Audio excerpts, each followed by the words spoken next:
Howdy, how y'all doing? Good. Welcome to the great state of Texas State Fair.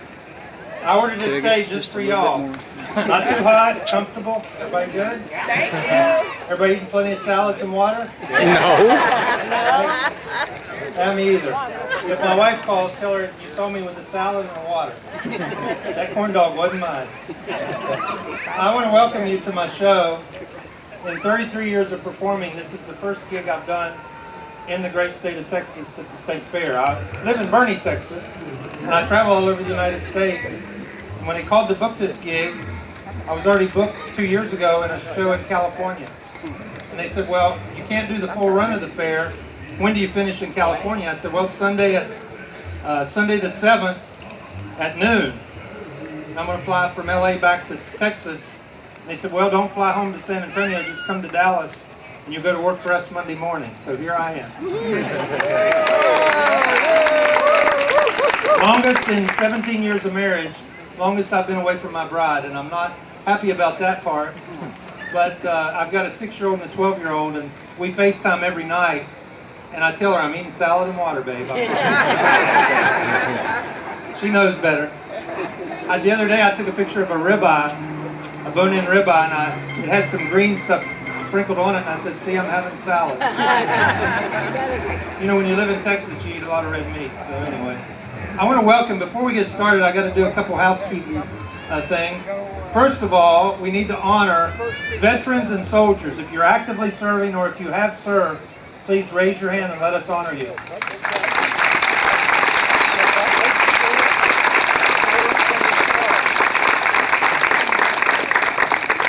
Now, we're law enforcement, you may be undercover, so don't raise your hands. Let's also recognize our law enforcement.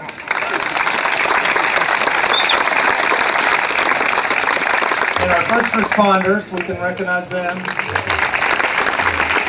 And finally, one group that's very special. My son Gus is 12. When he was in 3rd grade, a teacher, she was Teacher of the Year at Fair Oaks Elementary School, Mrs. Harris, she inspired my son to read and took him on a journey. I've seen him take the remote and shut the Disney Channel off to be engrossed in a book. That teacher did that. Let's give our teachers of Texas.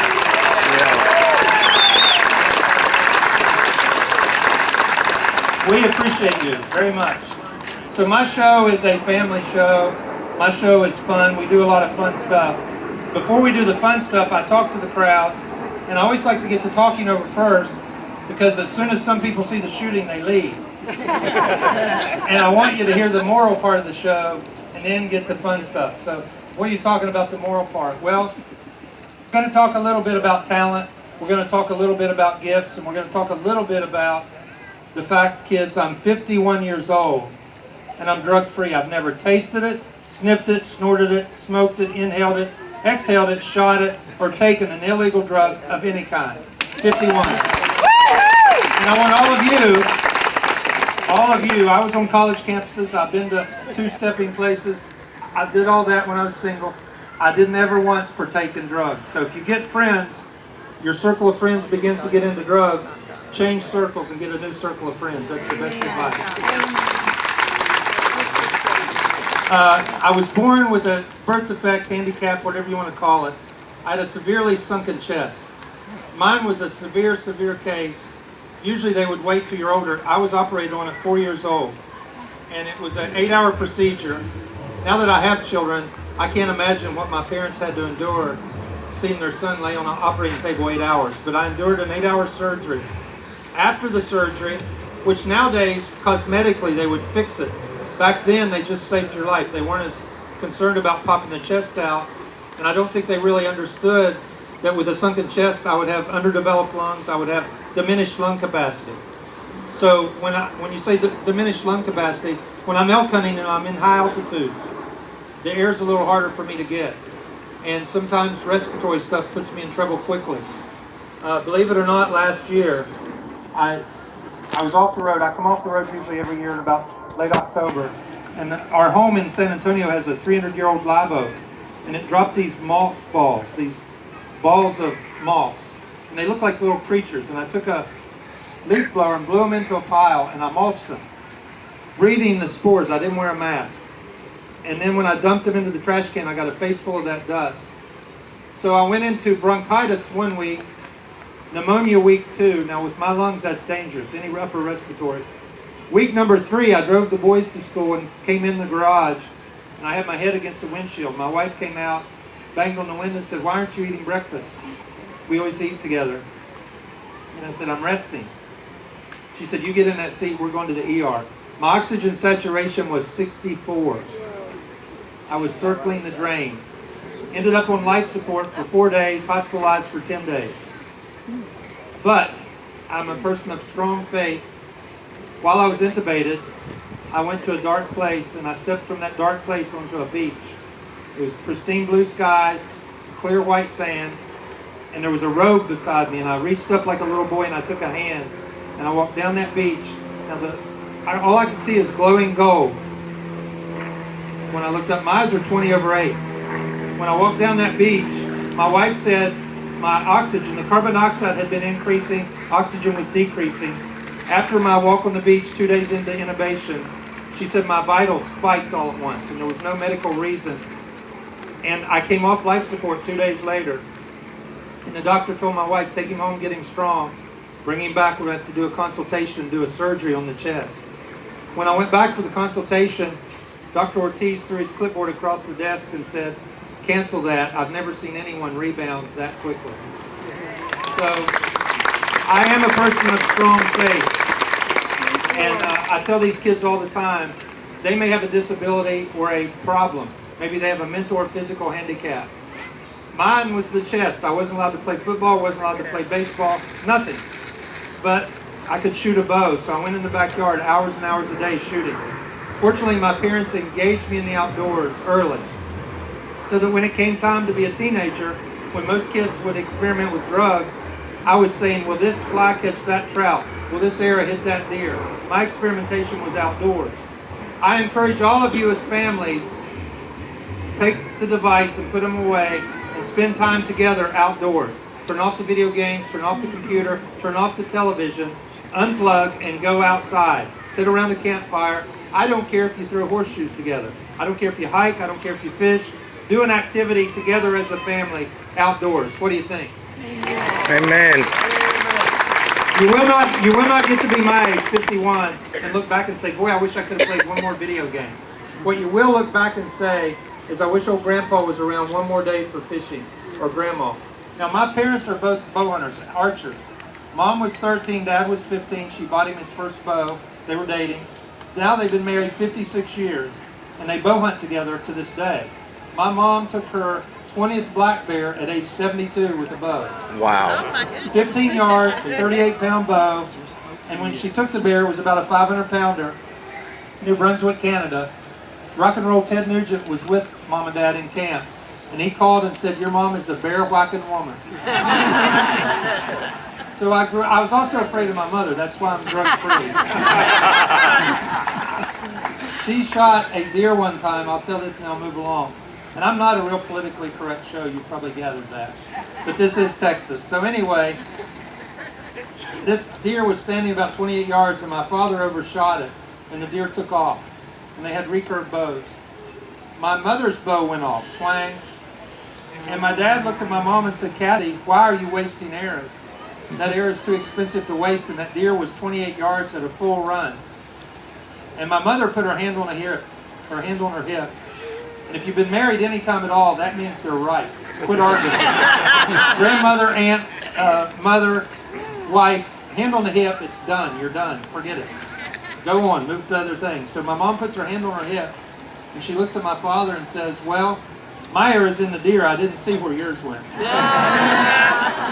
So she took that deer at 28 yards at a full run. So my mother's a pretty fascinating lady. And my father sets up all my equipment, and he's in the archery business. So I grew up around people like Fred Baird, Tom Jennings, Earl Hoyt, and of course Nugent. So I hope that you enjoy the show you're going to see. I hope that you will engage in the outdoors, and that you'll grow up drug-free and happy and successful. All we want for you kids to do today is have a good time, enjoy the affair, enjoy the activities, and enjoy this afternoon. So thank you for coming to my show, everybody. I'm going to bring up my sidekick now. and I'm going to start shooting. Now I'm going to shoot differently than you've ever seen probably. I was the first archer in the world to hit a baby aspirin from behind the back.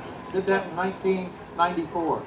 In 2007 in Indianapolis, Indiana, I set another world record. I was the first archer in the world to hit a 3 pills, 3 arrows.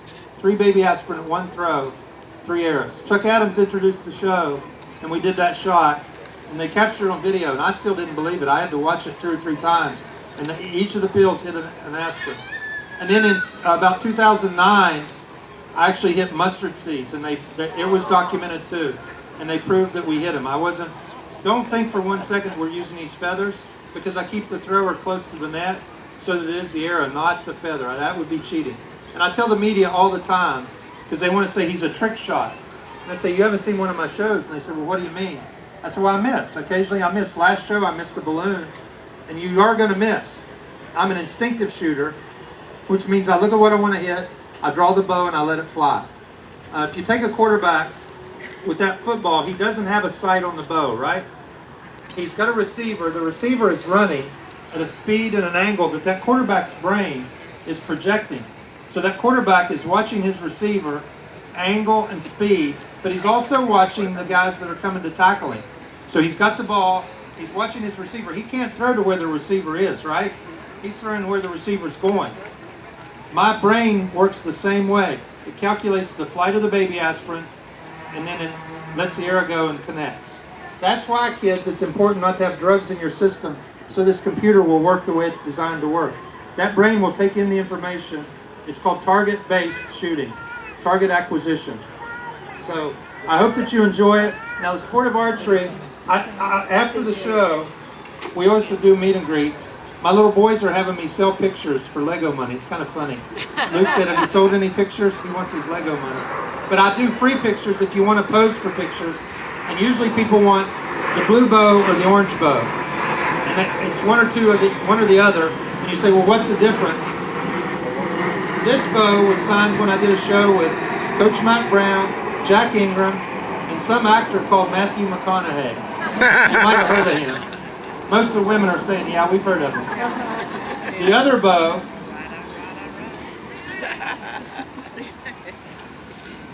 is my favorite. Now, I love Matt Brown. He and I are good buddies. But the other bow was signed by some country singer named Strait. Georgie Boy, yeah, George Strait. So I gave him a bow in the 90s, and I saw him in 2014, and I said, George, how's that old bow? And he talks so slow, he said, I killed a lot of deer with that old boy. And I said, well, I'll tell you what, I'll give you a new one. You need a new one after 20 years. So in 2017, we gave him a new bow, and he signed some bows for me. So the bow, the twin to this bow, this orange bow I'm holding, sold at a charity auction in the spring in Austin. It supported 5 children's charities. It was packaged with some other items, and it raised $400,000 for charity. So thank you. I take this bow to the hotel at night because my wife, first thing my wife said when she heard what it sold for, she said, can we sell your other one? She's wanted to go to Nordstrom's. I said, no, we're not going to do that. That was my little boy's bow, by the way, that he gave up to have George sign. So he was 12, and he said, Dad, give him my George bow. It'll bring more money. And it did. It wasn't my shooting. It was George's name. But George signed him another one, so that's okay. We're going to get started, do the blue one for the show, and come up after the show. I'd love to meet you. And we're going to be here the whole run of the fair. So you got lots of time to come and see us and visit. Thank you for being here.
get your cameras ready, I'm going to show you a cool picture.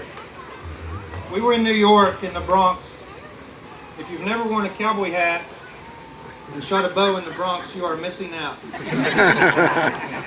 But CNN made the show, and a lady named Jeannie Mose. And she kind of does quirky stories, so I guess they figured I was quirky. And she showed a film clip of the Kevin Costner Robin Hood movie. And in that movie, Costner shoots 2 arrows. And she said, folks say this is only in the movies, but don't tell Frank Addington that. And it showed the 6 arrows going across the net. So I'm going to try to do, this is a pretty tough shot.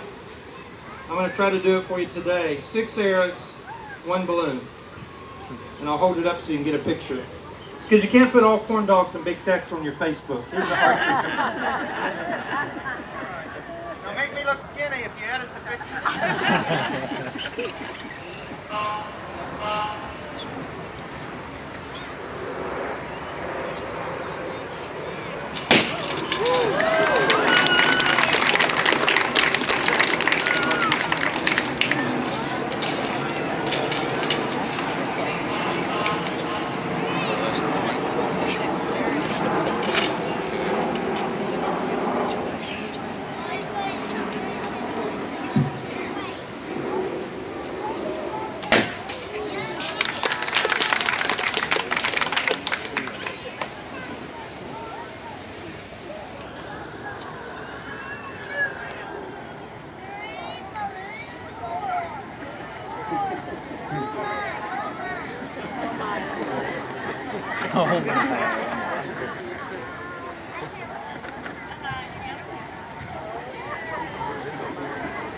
You know, these little ones are cute, but let me tell you something, folks. 33 years of these shows, they'll turn on you on a dime. If you miss a balloon or two and you over here, you can't have a big ego with what I do, because you'll hear the kids say, Mom, he's no good, let's go to the Ferris wheel. So they'll turn on you real quick.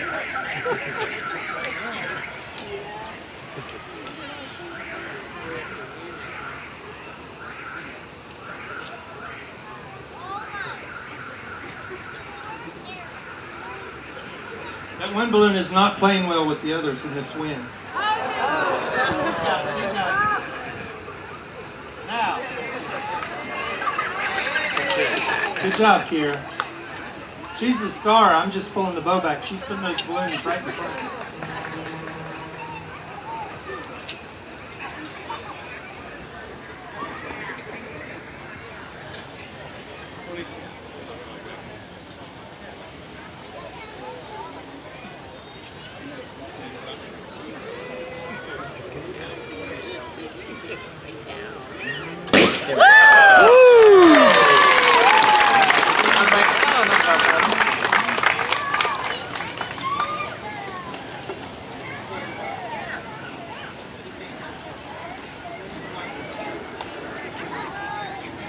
Let's try 2 balloons, 2 arrows. That seems like a good idea.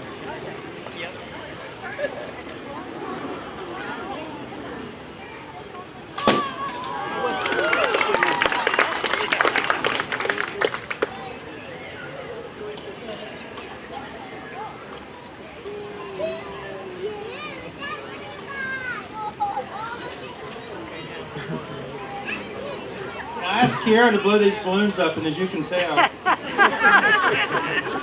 you ran out of air, Kiara.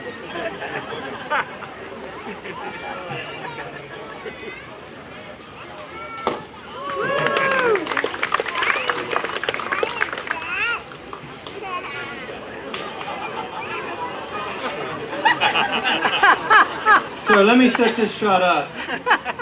2015, I'm in Syracuse, New York. Now, I live in San Antonio. We don't even winterize our pools. We leave them open year-round. Now, we don't swim year-round, but it doesn't get that cold there, right? So I fly to Syracuse, New York in January. Now, there's some fun. It was about 18 degrees and about 18 inches of snow. And the reporter called me at my hotel room and said, Mr. Addington, we'd like to do an interview tomorrow morning at 5 a.m. I said, of course you would, that's fine. And they said, well, we want to see you shoot an apple off someone's head. And I said, well, I got a problem. And they said, what's that? And I said, I do not do an apple off anybody's head. And they said, but you can hit a baby aspirin. Why wouldn't you do an apple? And I said, well, I miss. Sometimes knocks break, strings break. If something were mechanically to go wrong, I have confidence in being able to hit an apple, but if something mechanically would go wrong, or I'd have an off day because it's 5 o'clock in the morning and I'm in 18-degree weather and don't want to be there, I could miss and hit the person. We're not going to do that. And he said, well, we're going to get you a dummy. And I said, well, to live in New York in 18-degree weather, but no. I did not say that. Did not say that. Didn't say it. Edit. I said it would take a dummy to let me do that, but I'm not going to do it. They said, no, we got a mannequin. We're going to borrow a mannequin from a beauty college. We're going to put a GoPro camera on the forehead, and we want you to do it. So I agreed to do the shot. But now, if you're a deer hunter and you've been to South Texas hunting, you know it's easy to look at the rack and miss the deer. You're looking at like the football player that looks at the wrong, he's watching his receiver, and then once he looks over here, he'll miss his throw because he's not focused on exactly what he needs to hit. I'm the same way as a shooter. If I overthink a shot, I'll miss. So I knew if I overthought that GoPro, I was going to center the camera right in the middle. Instead of looking at the apple, I'd be looking at the camera. So I put my back to the mannequin. The reporter was over here talking to somebody. The camera crew had a film camera right here. And I asked the young lady, I said, are you rolling? She said, yep. I said, is the GoPro rolling? Yep. Since it was a taped interview, I knew he could later dub in his verbal. So I spun around in one fluid motion and hit that apple. Now I did hit it dead center. But now you could write a check for $1 million and I'm not sure I could do it again. But that morning, that day, it worked. So we're going to try this red balloon, and that's going to represent our apple. So let's see if it's a GoPro day or an apple day.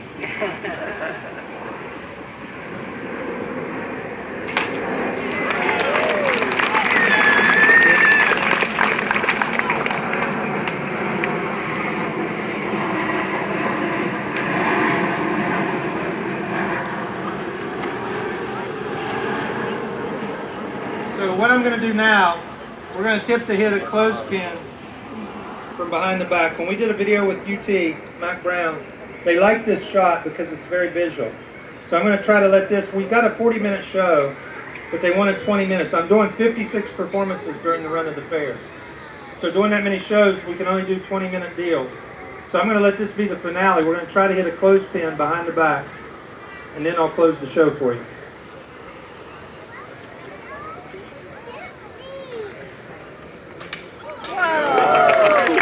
Okay, now, this is how we're going to close. God said to build a better world, and I said, how? The world is such a cold, dark place, and it's so complicated now. I'm so young and useless, there's nothing I can do. God in all his wisdom said, build a better you. Thank you, and God bless all of you. Thank you so much. Thanks to Kiera, too. Thank you. Come down and get a picture if you'd like. God bless you.